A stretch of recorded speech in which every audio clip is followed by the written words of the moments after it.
So, good afternoon.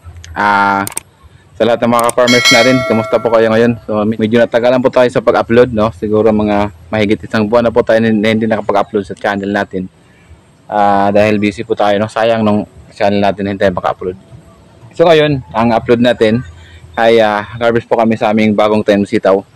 Ito po ay time namin ay August 8. So, bali 45 days na po ito kahapon. So, bali nung isang araw, 42 days ay nakapag-harvest na po kami ng isang kilo at kalahati lang muna nung yung unang harvest namin dahil ito po ay selection pa lang. So ngayon ay pangalawang harvest po namin.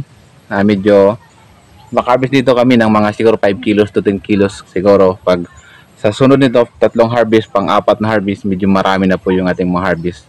So sa mga bagong subscribers, maraming salamat sa inyong lahat. So sa mga lumang subscribers, thank you din. Sa hindi pa nakapag-subscribe sa channel, huwag niyong kalimutan, please subscribe na channel. Palagi niyo po pinutin yung notification bell para update kayo palagi sa ating mga videos, no? So pasensya na po kayo, no?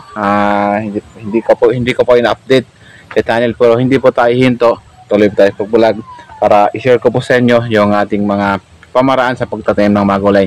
So marami po tayong pag-usapan, no? Marami pa akong mga video na gawin para i-share ko po sa inyo. So yun lang po ang i-share ko sa inyo. Bali nag-update lang po ako dito sa aking bagong tanim na sitaw. Ito po ay sinasabing Negro Star variety. So maganda ngayon. Yung presyo ng gulay ay medyo mataas yung presyo ng gulay ngayon. Yung nagtanong ako doon sa public market, umabot ng 50 per kilo. So maganda yon kasi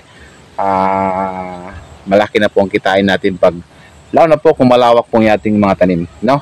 So dito sa time namin ay konti-konti lang naman to. Yung iba medyo naungulot po yung dahon dahil siyempre hindi natin maiwasan yung may mga sakit din sa ating mga panim. Okay, so patuloy po tayo sa pag-harvest dito sa ating pangawalang harvest sa ating sitaw farming, at ito po ay Negro Star variety.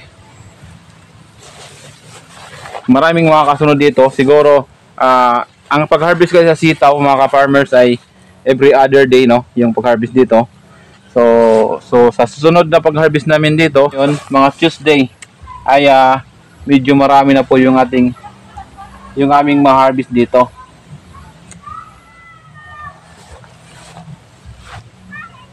Sa sitaw farming mga ka-farmers ay ito po ay talaga madali lang itanim. Ito po talaga ang magandang itanim na gulay dahil hindi po tayo dito malulugi dahil matagal po ang harvest natin dito. Kahit may tumabot lang sa 10 pesos bawat kilo ay kikita pa rin tayo mga farmers dahil ang tagal lang po harvest dito. Siguro aabot po ito ng mga 3 buwan yung ating pag-harvest, no? So every other day siguro makapitas po tayo ng 45 pieces, no? 45 harvest yung ating ma-harvest sa loob ng 3 buwan. So depende na lang po sa pagmamanage natin sa pag-aalaga ng ating mga tanim na sitaw. Okay, so ito na po yung aming na-harvest ngayon. So ito po yung aming na-harvest ay ito po, no? Ito po yung pangalawang harvest namin. Ito po abot na ba ito ng mga 5 kilos kasi mahaba po siya, medyo mabigat po ito. So doon hindi pa natapos, tatapusin namin. Pagkatapos namin dito pagkatapos namin dito magpitas dito ay dito naman sa Kasaba Farming ay mag-harvest din kami ngayon. I-update ko po namin kayo kung anong na ba ang sitwasyon doon sa aming kasaba namin, kasi yung nag-harvest pa ko doon ay medyo maliit pa. So ngayon siguro medyo malaki na po yung mga laman niya. Mag-harvest kami, gagamitin namin para birthday ko bubukas. Yun po lang share ko sa inyo mga farmers. Maraming salamat po sa inyo lahat. At hindi pa nakapag-subscribe, maraming salamat po sa nag-subscribe sa akin. At huwag kalimutan, please subscribe, hit the notification bell para always po updated sa mga video ko every time nag-upload pa ko. And thank you so much for watching.